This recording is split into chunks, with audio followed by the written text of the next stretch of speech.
Hi, welcome back to On the Daily. This is your host, Danielle McCleary. In this episode, we're going to be talking about the ego and limiting beliefs. This is part 4 of my Rewiring series that's taking place all month of August. So if you haven't heard from the beginning, I would go back either before or after this episode and listen to part 1, 2, and 3, because this is part 4. All right, let's jump in. Hey friend, welcome to On the Daily. I'm your host, Danielle McCleary, and I am a quantum business coach. I'm the host of this podcast. I'm a multi-six-figure entrepreneur, co-founder and president of Hype You Media, and CEO of Danielle on the Daily Coaching. What I'm really interested in is helping you live a life and have a business that is a full body yes. So through all of my education and all of my experience, I'm bringing you 2 episodes a week where I will guide you and give you the tools necessary to scale a massive, sustainable, and sexy business using your intuition, wealth energetics, and human design. What we can call it is business biohacking. So if you're down for that, then I say let's frickin' go. I'm so glad you're here.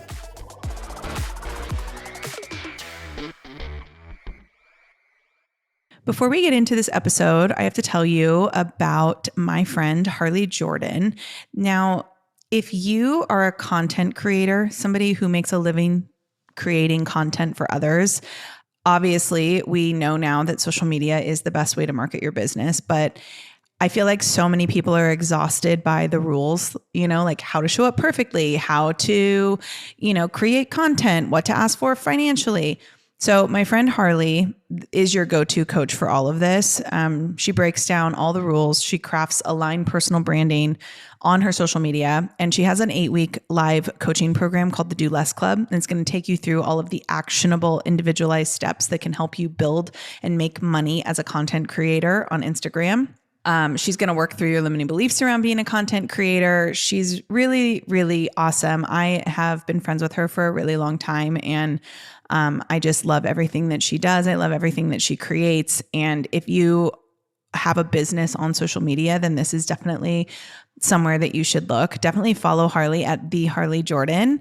And just know that the Do Less Club is now open for registration. You can head to my show notes for more information, and you can always use the code HYPE for 10% off. Welcome back to the Rewiring series. This is part 4. And in this episode, we're going to talk about the ego and limiting beliefs. Okay. So before we get into any of this, I want you to imagine, and I always like to talk about the ego in this way because my son was a 6-year-old at one point, and this is how I imagined him when he was 6, but I want you to imagine your ego is like a 6-year-old. And if you know any 6-year-olds, or at least my 6-year-old, he does not like his routine changed at all. If you try to change my son's, even now he's 7 and he's still like this, but when he was 6, if you tried to change his routine, like hell would break loose. And so I want you to imagine your ego much like a 6-year-old who does not like their routine changed. It's going to make this a lot easier to picture as I go through this episode.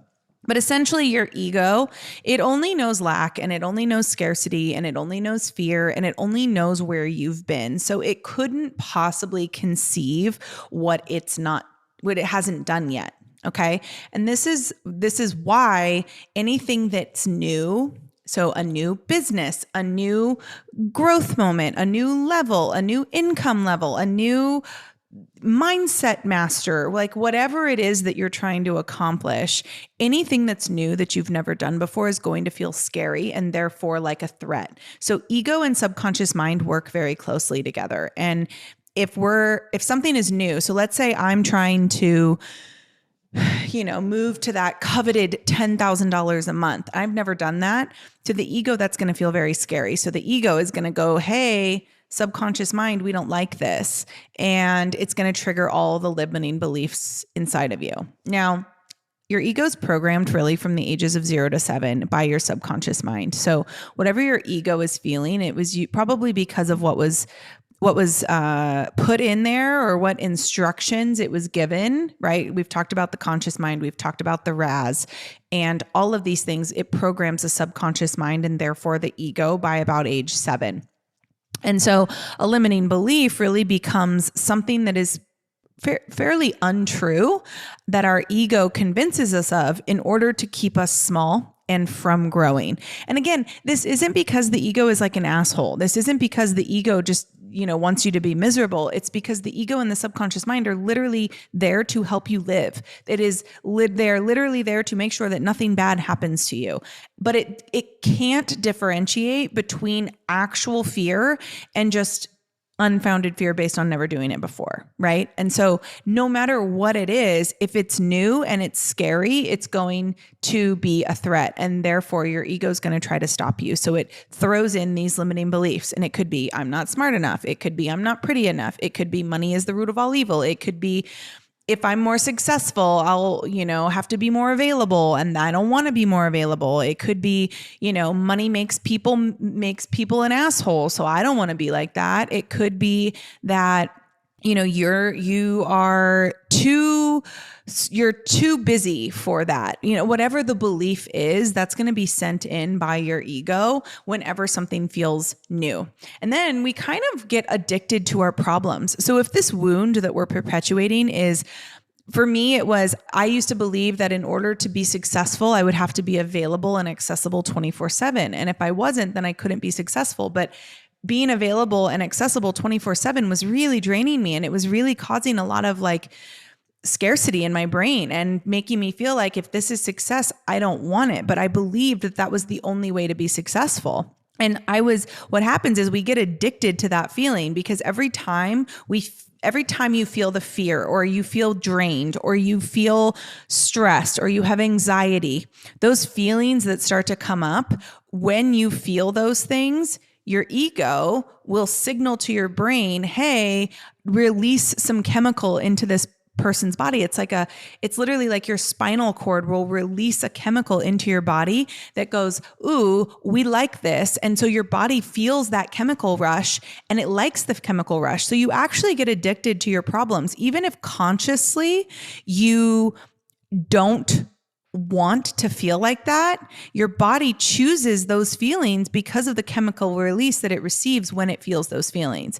So if every time you feel fear, so every time I would feel the anxiety of being accessible and available 24/7, ego would go, ooh, send that chemical release. And so the chemical release would come up of imposter syndrome, scarcity, lack, whatever it is. It feels like dopamine to the body. The body likes that idea.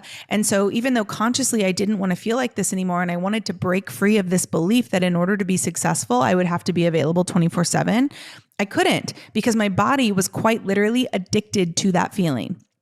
So that's kind of how our ego works with our subconscious mind to keep us small. And again, it's not because it's an asshole. It's because if I literally break up with that belief, then I'm going to become wildly more successful. I've never been that successful before. So my ego is like, ooh, no, scary. We don't want to do that because we've never been there. But that's why limiting beliefs live on. That's why our egos continue to run the show in our minds. And so in order to rid ourselves of our limiting beliefs, in order to be successful, I must be available and accessible 24/7. In order to fully rid myself from that belief, I have to get to know my ego, right? I have to get to know that that's my ego releasing chemical into my body through my spinal cord that is keeping me in this constant state of stress and anxiety. And the only way to get over that belief is to release that belief and to kind of essentially retrain my ego and my subconscious mind and my conscious mind to come up with new instructions. And later in this series, we're going to actually talk about what that process looks like, because there is a 4-step process that will help you do that. And you're going to get that in parts 5, or part 6 and 7 is when you're going to get those. But just know that that's kind of how your ego acts in your body. Your ego doesn't know where you're going. Your higher self does. So if your higher self is telling you like you're made for more. Go out there and chase it. Go out there and be more successful. Go out there and do whatever it is that you're doing.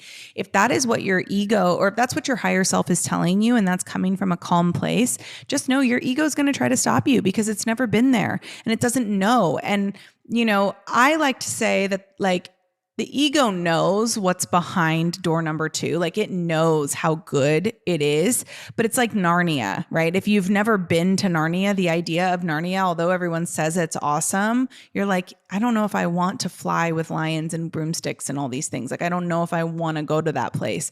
And it just, you kind of shut down in fear. But the only way to get through these limiting beliefs and to reprogram your subconscious mind is to get to know your ego, get to know when it's your ego talking versus your higher self. And for me, the higher self, when my higher self is talking, it's a very calm, cool, and collected feeling. When my ego is talking, it's panicked, it's rushed, it comes with like, it's higher pitched, like it's not a good feeling, and it always induces more anxiety. And that's how I know now that that's my ego talking. So when I feel those feelings, I'm like, oh, this isn't my higher self right now. This is my ego making this decision for me. And so let's reframe this so that I can actually make the decisions that I want to make. Okay. So in the next part, we're going to talk about the 2 limiting beliefs that I think kick all of it off, which is I am not worthy and I am not enough. We're going to actually talk about those 2 beliefs specifically because I believe that like 99% of all of the limiting beliefs we have stem from those 2 beliefs. And when you find out where those beliefs actually came from, it makes it almost silly to perpetuate them as adults. So we're going to talk about the 2 beliefs, I am not worthy and I'm not enough, in part 5. So make sure you come back to hear that part. And I'll see you in the next episode. Bye.